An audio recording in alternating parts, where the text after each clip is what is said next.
to learn and to listen and to grow. And so I believe this afternoon you're going to have a learning and growing and listening experience. So I want you to sit back, I want you to relax, and I want you to understand and have a feeling for the story that you're about to hear.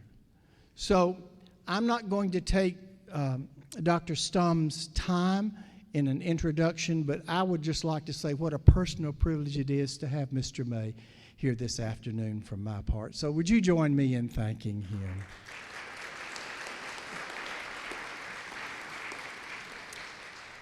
And it's a great privilege of mine to ask Senator Mark Pody, our senator from the 17th District, and who's a great friend of this university, to come forward. Join me in welcoming Senator Pody.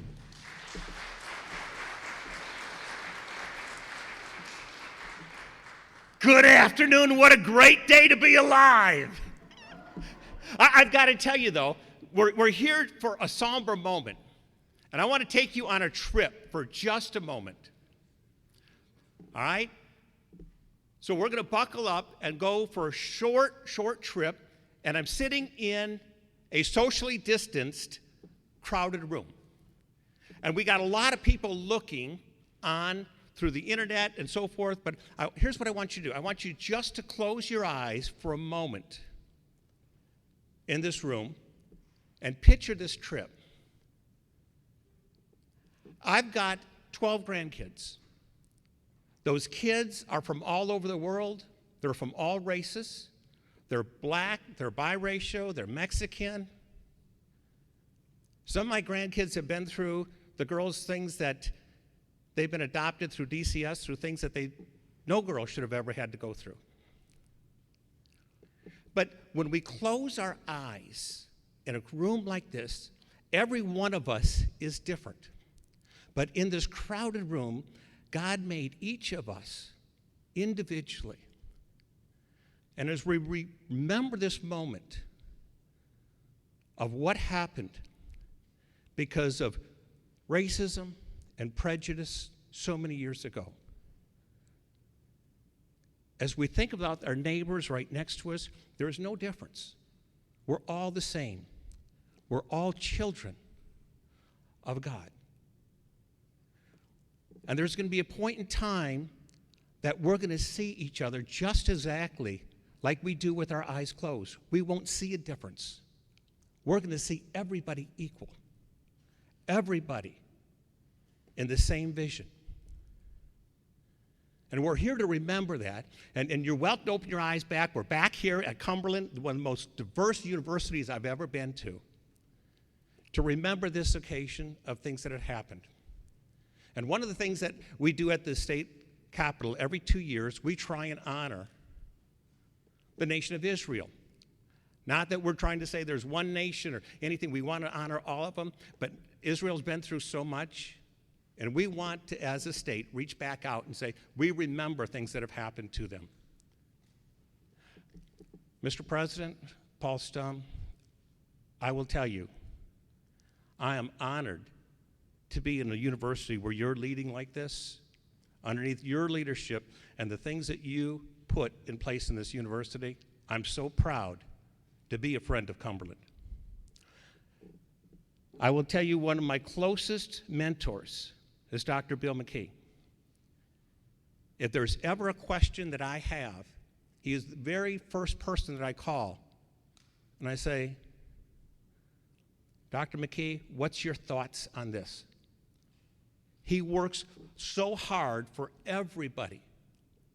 No matter who they are, no matter where they come from, he always tries to make sure everybody has a fair shake no matter what's happening. And I appreciate your friendship. I am excited about the program today. Thank you, and welcome to Cumberland University.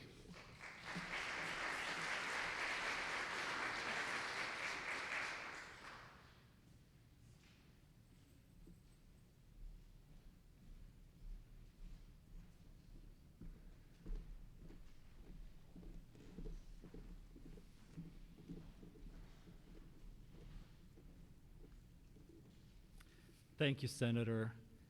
Thank you, Mr. May. Thank you, everyone, for coming here today. One murder.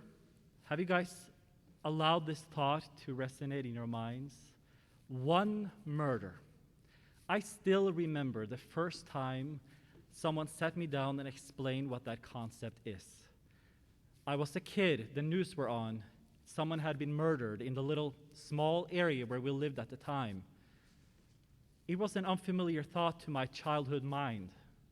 One murder.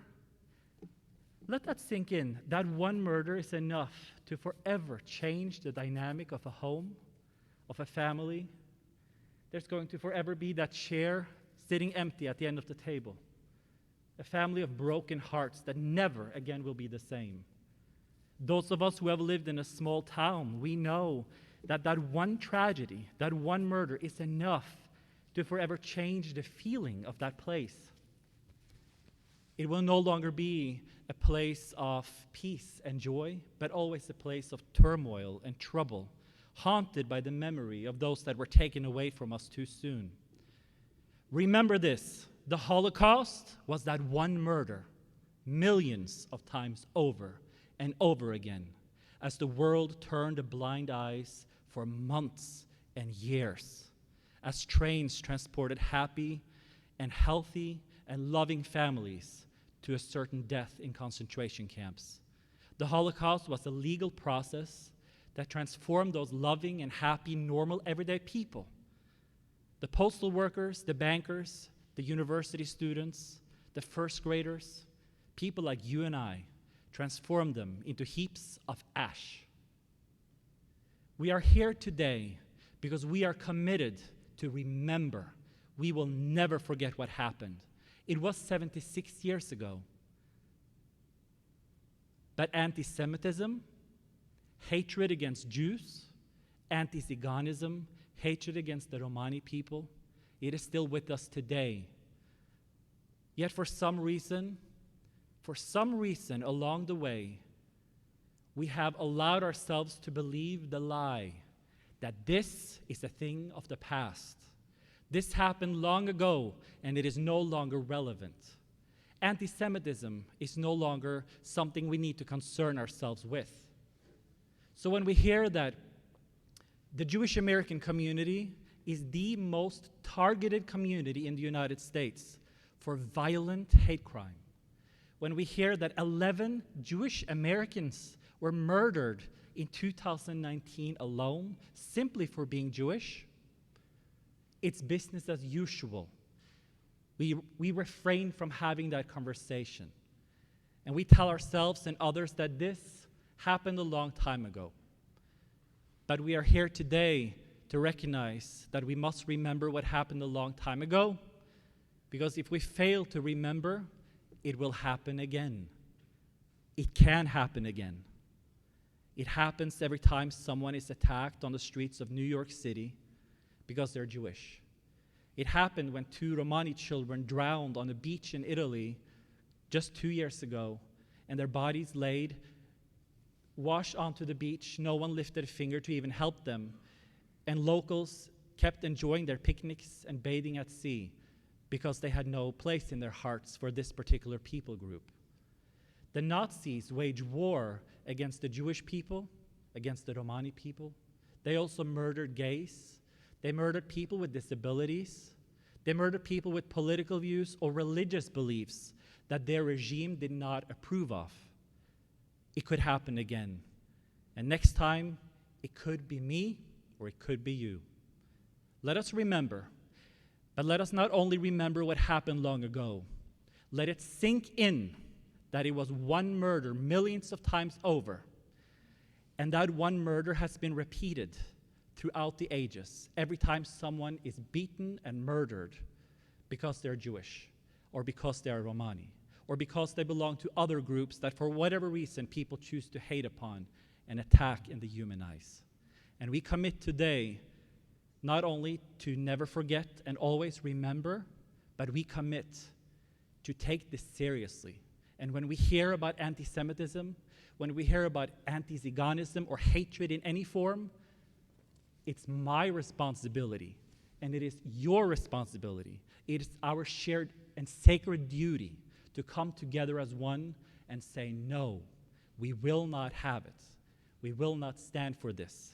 We will remember and we will honor the memory of the millions that perished by working every day for a warmer and more inclusive society for all of us.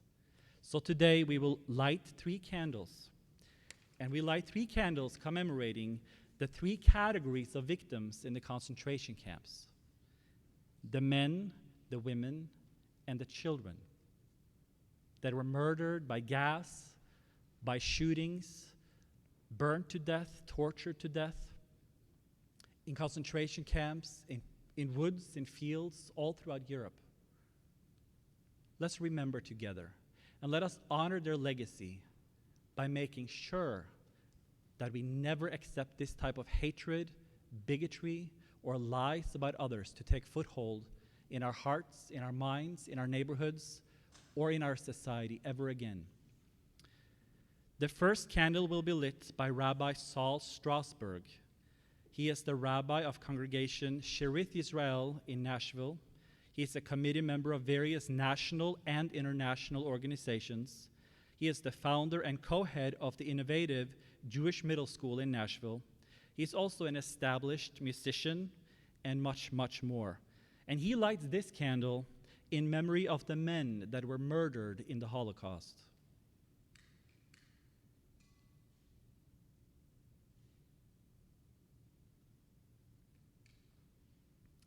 The second candle is lit by Phoebe Louise.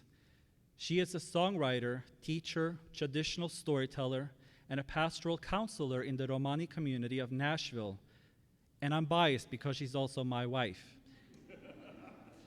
During the 1940s, when my grandparents were victims of the Holocaust, her side of our community, her grandparents were awarded for their courage in battle as they fought for the United States to bring down the tyranny of Nazi Germany. They fought for their country, and they also fought for their relatives, their own kindred, that were being murdered behind enemy lines. She lights this candle in memory of the women that were murdered in the Holocaust.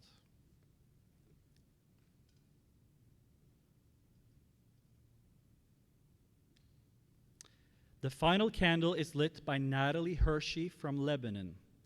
She is one of our own Cumberland University students, and she's about to graduate in May, and we will all miss her. We're so happy for her future. She has some bright things ahead of her.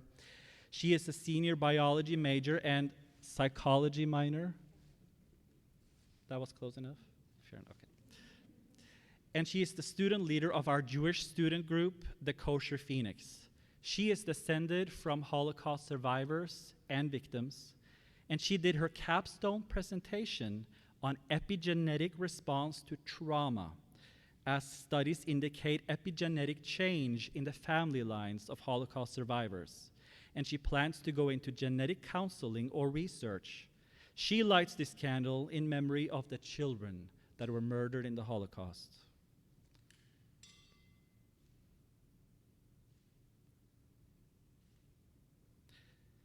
As a reflection of the diversity and unity of our Cumberland University family, 2 of our many wonderful student organizations are represented here today.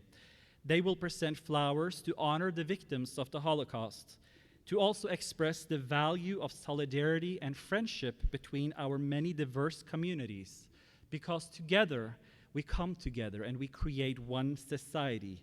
I pluribus unum, out of many, we are one. And these flowers are presented by my amazing student, Alana Mack from the Black Student Union, BSU, and also by the talented Joan Gopar from Futuro.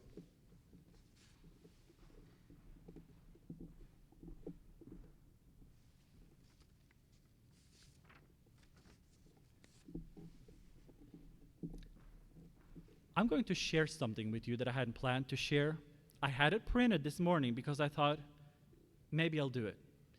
A couple of years ago, I stood at the edge of a field where I know that some of my grandparents' relatives were murdered.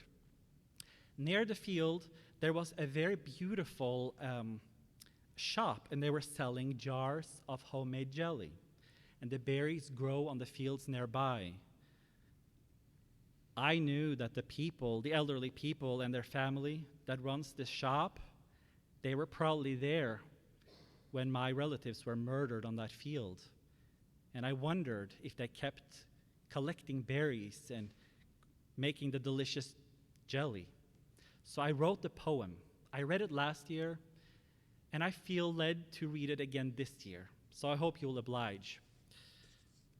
A jar of pain. A jar of pain. Glass, metal lid, gathering dust in a dark basement somewhere in the human conscience.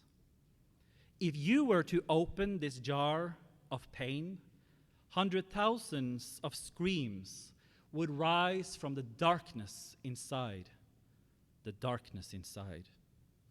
And the smell of death would torment your nostrils.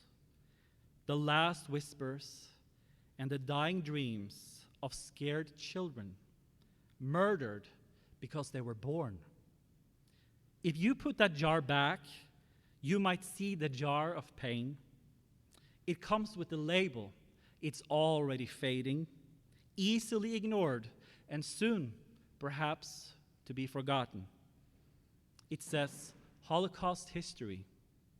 Or you could take that jar with you, up from the basement, away from the dusty shadows, cold and muggy, scared and all alone.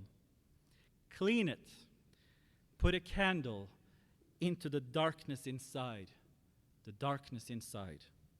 and fill it with light.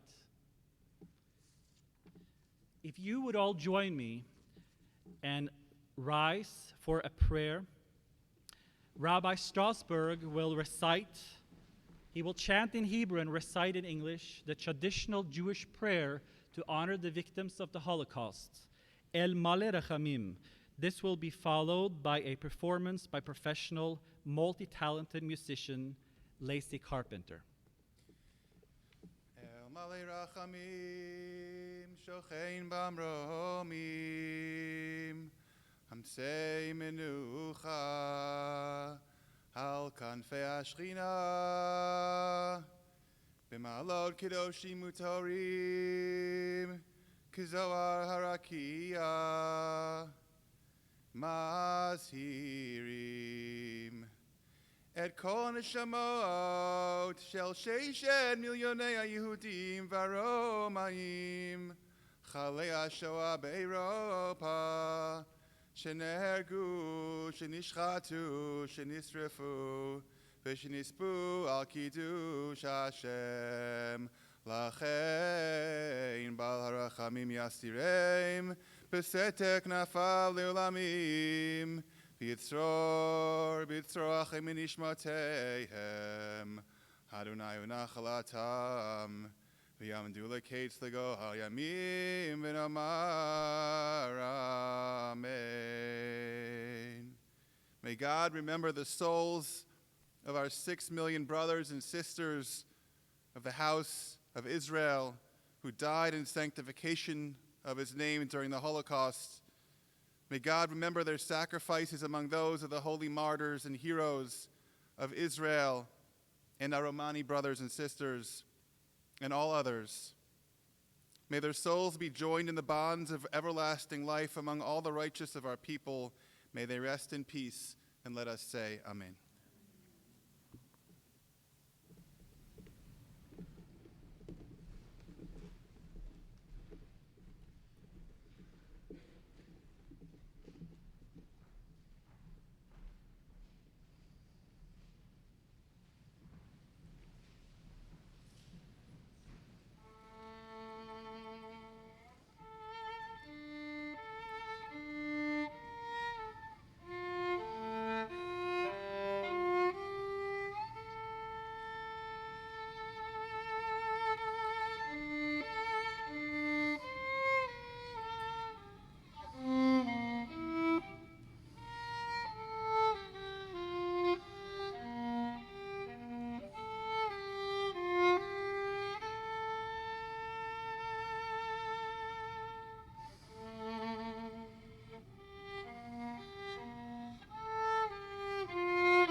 Thank you, Lacey. That was beautiful. So, I get the privilege of introducing our guest speaker today, our keynote speaker. First thing I want to do is acknowledge my wonderful parents who are sitting here in the front row, who happen to be dear friends of Lynn and Jack May, and who were largely responsible for getting Jack May here today, and I'm grateful to you too. I can't tell you how fortunate I am in so many respects to, one, get to work at this great university, but also to have two not only living but thriving parents in their late 80s. I mean, it's just, I'm very grateful for you two every day. And not their late 80s, Lynn. No, did I miss that wrong? Yeah, they look like they're in their 50s, but they, many of you know that there have been a lot of authors recently that have talked about and written about the difference between resume virtues and character virtues. And I want you to know that I could spend really all of his time in introducing Mr. Jack May just describing his resume virtues. They include things like the fact that he was an undergraduate student at Yale.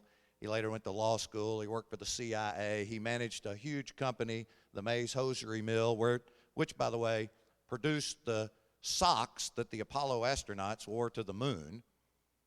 But I'm not going to talk about his resume virtues. Instead, by way of introduction, what I want to do today is to share with you two very brief, what I think are character virtues that really describe the man a little better than perhaps his resume could. And the first one is quite interesting, I think. In the year 1946-47, the academic year, 46-47, when Jack May, even though he looks a lot younger, he was a senior in high school, 1946-47. And in that year, let me ask this, show of hands, any athletes in this room? Yes, several of you. Well, in 1946-47 academic year, Jack May, as a senior in high school, was an athlete, and he played on both the football and the basketball teams. And in that academic year, Jack May produced a record which I would argue is still standing today. Now, I don't know that factually, but I bet you it's still standing today. It's an athletic record. In the academic year 46-47, Jack May scored 1 point in football for the season and 1 point in basketball for the season. For the season. Now, that's a pretty amazing record, I think. And right after he graduated from high school and matriculated to Yale University, he gave up playing football and basketball. But he became a runner. He became a runner and took up jogging, actually. And for many years, decades actually, while he was working after he had graduated from school and after he had finished in the CIA, Jack May took his running shoes everywhere he went. And he had this to say about running. I like this. He said, unlike many other sports, one doesn't need to find a friend of comparable ability with whom to play. One never has to agonize over why he lost or why his stroke is out of groove. It takes a minimum amount of time and can be done in any weather, at any time of year, at any time of day or night, and at almost any place on earth. It doesn't generate stories with which to bore one's friends concerning the perfect overhead smash or the exquisite bunker shot. While it's not without its drawbacks, such as dogs, vehicular traffic, and the disdain of one's neighbors, it can be accomplished with little investment of time or money. So he went on to become a quite accomplished runner. And in June of 1979, June 2nd, I believe it was, on a very hilly course and on a very hot day, Jack May ran for 26 miles, 385 yards, which many of you know is the distance of the modern distance of the marathon. And he completed a marathon. Now, that was at almost, you had to be about 50 years old then, weren't you, Jack? 50 years old.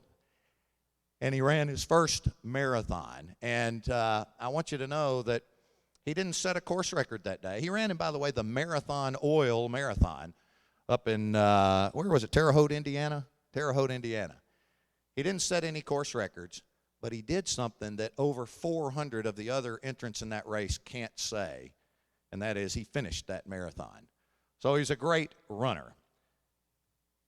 Number two, and I want to say that over the course of the past 179 years that Cumberland University has been here, we've had an amazingly talented group of guest speakers and storytellers. Our university chaplain, Mike Ripsky, is here somewhere today. I swear, is he? Mike in the booth in the back in the corner in the dark. Mike Ripsky is fond of saying that everybody has a story. And we've had a group of amazing storytellers here at Cumberland University. Right here in this room, actually, last year we had Billy Ivy. Well, he did it in several locations, but Billy Ivy told us stories. He's the Post-it note guy. Y'all remember him? If you missed him, you missed a great speaker. But you all need to know that Jack May is an amazingly talented storyteller. He's a longtime member of both the Seamus Club and the Old Oak Club in Nashville, which are two very prestigious clubs, and he's been involved in both for a long. In fact, when he ran his marathon, now many years ago, the front of his shirt that he wore in the marathon said Seamus on the front and Old Oak on the back. So he's been in those clubs for a long time, and he's told a lot of stories during that period. In 2008, he published a book, which I commend to you. It's a fabulous book. It's entitled A Confetti of Papers, which is really just a collection of a few of the many papers that he's written and delivered at one or both of those two clubs. But in the introduction to A Confetti of Papers, Jack May wrote, quote, "I've lived my life in abject fear of ever boring anyone." And I think that's a pretty good way to live your life. So I'm going to sit down and be quiet now so that you can see for yourself how he's really the antithesis of boring. And I'm going to let you, you'll soon agree that Jack May is anything but boring. So please join me in welcoming a marathon runner, a sock maker extraordinaire, and perhaps the best storyteller we've ever had on our campus, Mr. Joseph L. Jack May.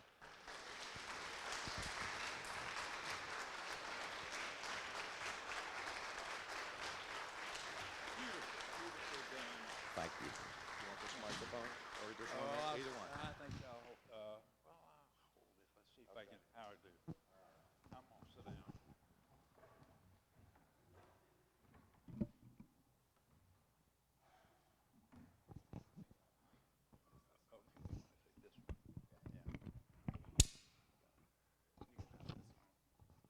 Yellow. Thanks, Paul. I guess that's the. Can you hear me? Is it working? Not working. 1, 2, 3. Yes, there you go. Lovely introduction, Paul. Thank you very much indeed. I did not want you to bring out my athletic accomplishments because it might overawe the proud, but thank you. I did run a marathon on my 50th birthday, and that's now 42 years ago. It was a way to deal with life. I do speak. I have a encyclopedic knowledge of worthless jokes, none of which are particularly appropriate for a celebration or remembrance of the Holocaust, which was absolutely ghastly. It wasn't that the Jewish people were murdered, which of course they were. They were humiliated before they were murdered. They were forbidden to use barbershops and beauty parlors or new clothes. They had a yellow star on their clothes to distinguish them as Jews. And this was in a wonderful country. This was in Germany, the country of Beethoven and Bach. It was of Hesse and Mann. It was probably the most learned country in Europe, and the Jews very much a part of it. My family, let me go back. On the May family, M-A-Y, and the family lived in one house in the small town of Höchst in Odenwald for 200 years. I went back, they were just before they tore it down to put in an Exxon station. The May home there for 200 years, very much part of the city and the civilization. And yet they decided to brand them with the yellow star, make them walk off the sidewalk if a local person was coming. They were forbidden to teach in universities or hold professional degrees, which many, many did. It was a learned group. And they were indeed humiliated. Their homes were taken, and this was in the 1930s. Well, as long as we're talking history, I was going to talk about the history of the Jews for 4,000 years, the history of Europe for 200, the history of the Holocaust for about 12 years, and I plan to do that in the next 8 minutes. The Jews were very much a part of the society, but the World War I took place. Germany lost with with great loss of face, and were humiliated themselves in defeat. The 20s their economy went to pot. They had enormous inflation. The story was it took a wheelbarrow full of marks to buy a postage stamp. And what happens with inflation is that savings are wiped out. You have $100 in your savings account, and all of a sudden it won't buy a stamp. The inflation will wipe out your middle class, and indeed it did. This was through the 1920s in the Weimar Republic. The 30s came along with a worldwide depression, particularly bad in the United States, but very bad also in Germany. In the midst of this, from the humiliation of losing face, losing the World War I, and having economic collapse, a demagogue arose, Adolf Hitler, and did an amazing thing. He got Germany in a matter of a short time back on its feet, told the people they were the master race, that all of the problems they were having were not their fault. It was the fault of the Jews. The Jews were the scapegoat. If it weren't for the Jews, we would have won the war, would not have the depression. It's their fault. It's not your fault, and we are the master race. He rebuilt the military in a matter of a few years.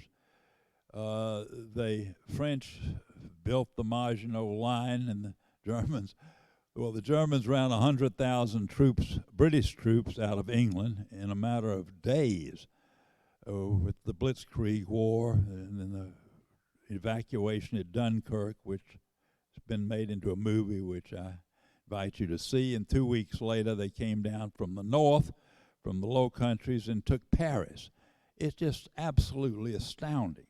They were seemingly invincible. And then in 1939, they invaded Poland in World War and the Russian Republic in September 1st, and World War II was started. And they came back. Just astounding how much the morale was, and what was accomplished by this dreadful Adolf Hitler, who found the technique. It's always good to have somebody to blame your troubles on. It's a great technique. It's worked for many years in many ways. It's not our fault. And so we segregate the Jews, put the concentration camps.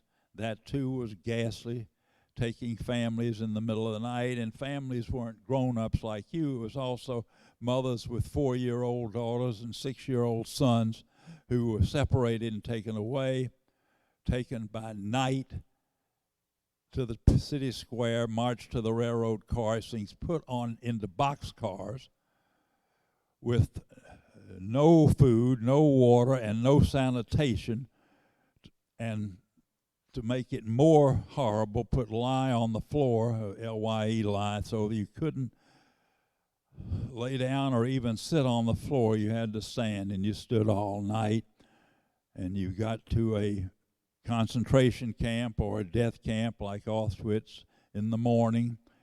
We're told to get off the train, jump down from the boxcar, remove all of your clothes, men, women, and children, put the clothes in a pile because we're going to take you to have a bath.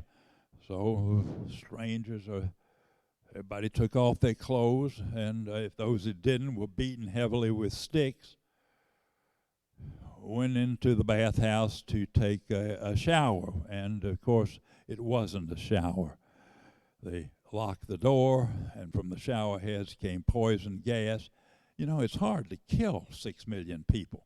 You've got to, you can't just shoot them. You've got to have a technique. They used these gas chambers, and the people died in a horrible death in these locked in, communally naked, locked in. And at the end, they were taken out. Their faces, adults were beaten with hammers to see if there was any gold in the teeth, and then when they were taken to the crematorium and escaped the concentration camps as flames, smoke. It's absolutely astounding. It's absolutely ghastly. And it's hard to know what to make of it. It came in Germany, and I mentioned the humiliation. But it has happened before to Jews many, many times. The rabbi could tell you Abraham left Ur, and eventually Joseph went to Egypt.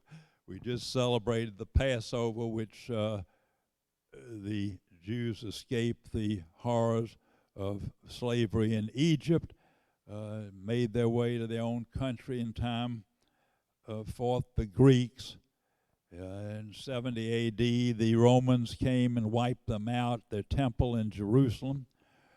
And from 70 AD until the end of World War II, the Jews had no country. They wandered and were lost. They had no people to speak for them. And they're from pillar to post. They were persecuted by pagans, by the church, by the czars in all countries. They were expelled from Germany in the 1200s. They were 1492 was the date they were expelled from Spain. Ferdinand and Isabella also sent Columbus in 1492, but the Jews either converted or were made to leave their homes. Now, the May family settled in Germany. My suspicion is around at the end, after the expulsion from Spain, in a small little country town named Herx. It's near Frankfurt. It's to Frankfurt as Lebanon is to Nashville, but it's smaller than really a country town. For 200 years, they dealt in cattle. The patriarch of the family who started my line was a man named Laceman May. Old Laceman had 12 kids. One of the middle sons, a man named Jacob, saw that he was going to be drafted into Bismarck's army. The Jews got the worst jobs and the most dangerous jobs. In his teenage years, decided to leave home and escape Europe to the United States. He landed in New York in 1879 with $5 in his pocket, no no friends, no relatives, and worst of all, no language. You come to a country without the language, it's an act of enormous bravery. Somehow you have to give them $2 to get into the country. Add $3 when he got to New York City, and in time he saved enough money to buy a cart and go up into New England and become a peddler. I don't want to bore everybody to death with May family story, but it's interesting. There were Mays in Hurst. May is perfectly good. Some of them spelt it M-A-I there and putting on airs, but M-A-Y. And if you're May from Germany, you're a Jew. If you're May from England, you're a Episcopalian, and there's just lots of both of them all over America. Often confused with one another, but in the light of freedom, we all have flourished here. And the Mays remained in Hurst, but Jake May he learned the sock business in New England. He happened to be in Laconia where they were manufacturing machinery. He bid on a contract to use prison labor in Nashville, came to Nashville in the 1890s and started a sock factory. It's not the socks that's so interesting, but the factory. There was no manufacturing in the South. It was the horrors of Reconstruction was still there. And it wasn't long, like 5 years before the May Hosiery Mills was the largest employer in Nashville. And it remained so. It was at the turn of the 20th century and until the coming of DuPont, right before World War II, was the largest employer in Nashville. And I don't know, well, I'll give you one thing to take away from this, is socks. It's an interesting product. Every item of clothing, every shirt, every jacket, every trousers, underwear, bathrobes, shoes, baseball hats, all are made the same way. You take some material, you lay it up on a table, you put a pattern on it, you cut it out, you sew it up, and you've got a garment. That ain't how you make a sock. And we made 1 million socks. 1 million socks a week, which is a lot of anything, even BBs. And let me give you a business tip here for the people don't get in the business where they're 24 to the dozen. It's a losing proposition. To bring the story up to the subject of the day, this man, Jacob May, had 2 sons. They both grew up in Nashville, both went to Hume-Fogg High School, which is still there, graduated before World War I. Jacob May had his 2 boys go there. The oldest, Mortimer, went to Columbia, was brilliant, was Phi Beta Kappa out of the rural South. Was a linguist. He not only learned to speak German, French, Italian, and Hebrew before he graduated from Columbia. His younger brother Dan stayed in Nashville, went to Vanderbilt, had a great career there.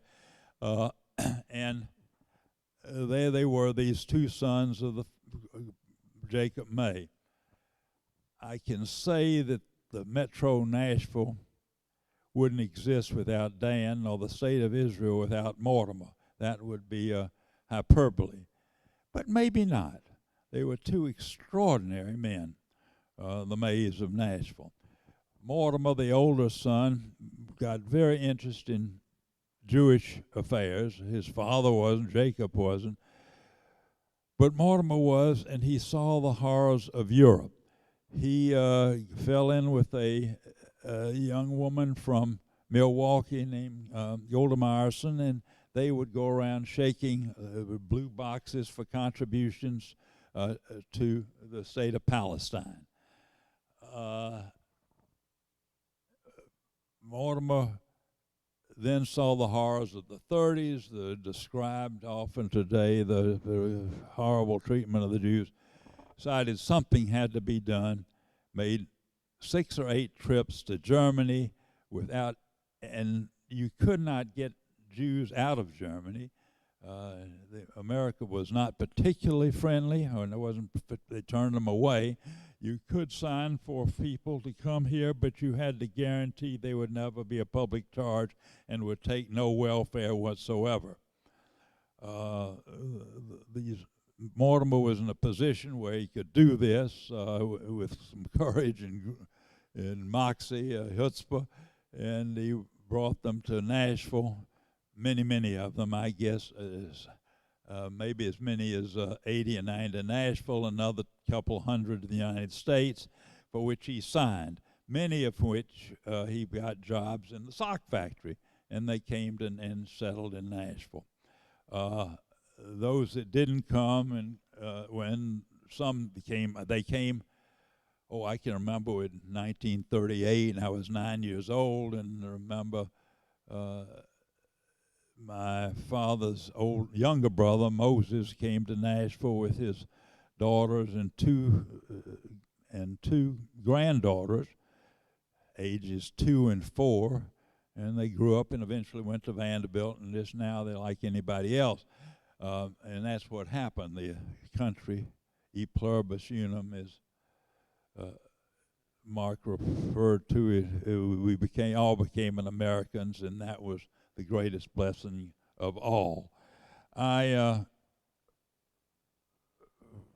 don't know, I think it's one word to say about the Jews. They have often been persecuted, and it's a very easy thing to do to persecute people. You segregate them in society, and particularly if they're successful, and particularly if they're enviable and defenseless. And it works. It worked for Stalin in Russia. He took the successful farmers, the kulaks, and hung them all, said they were the problems, and the communist government was going to take charge. And it even, not to be too political, but our leaders here mentioned the 1% in the last decade. These 1%, well, they're successful and enviable people, easy to hate and defenseless. And they can be, pilloried and so forth. And this is a human condition. It's something to be on the lookout for. And the Jews have just had a lot of it throughout history, less in America where they've been most successful in this marvelous country. I have talked longer and less entertainingly than I had intended to. I will close. I'd like to look at my view of the future. Very briefly, I can give you a pessimistic view. A lot of it goes back to Genesis 2 and the disobedience to God and the family troubles that Adam and Eve had with their boys, Cain and Abel. These things have been going on a very long time and are still part of us all and need to be fought and God against. We need to obey God's law. The second pessimistic thing I see is the American Civil War, where you had people of identical ethnic background, the same religions, the same language, and yet they got so mad they killed 600,000 of each other, of the young men of America. In the place I live in, Nashville, out by Green Hills, on one December afternoon in 1865, 3,000 people were killed in the lot where I live, and it isn't a big lot. So there is a war, there's something within us all, in our race, in our species, as human beings, that means that these things can happen and often will happen again. To leave it on an optimistic thing, I think there is plenty to be optimistic about. There were 20 years, really 18 years between World War I and World War II. it's been 76 years since World War II. That's one of we've had a few skirmishes. We tried to stop the spread of evil communism in Asia, but they were minor. There's been no World War for 75 years since Hiroshima and Nagasaki. Maybe it is the war has begotten so horrible that we avoid it. Really, war was bad. We talk about the 6 million Jews, and it was half the Jews in the world, but there were 65 million people, most of them civilians, killed during that war. 60 million people. But we haven't had a one for a long time. It used to be that the king would be in his castle, go out and recruit the young men to go off and fight in the wars, and they'd either win or lose, and the king would be pleased. That is not how war is done today. If you want to start a war and you're the king,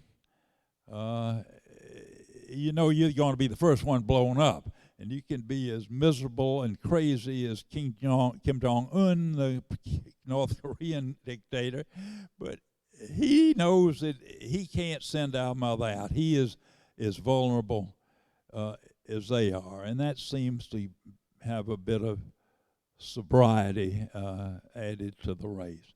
So I'm basically optimistic about the future. You've got many things to worry about, and I'll say to the young people in the room, you have two wonderful things going for you. One, you're Americans, and two, you're young.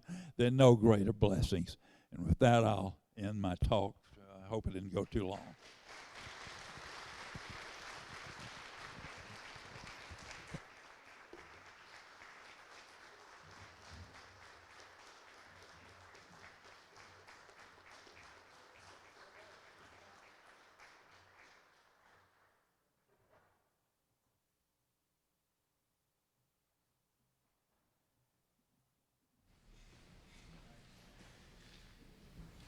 Thank you, Mr. May, very much for being here today, and Mrs. May.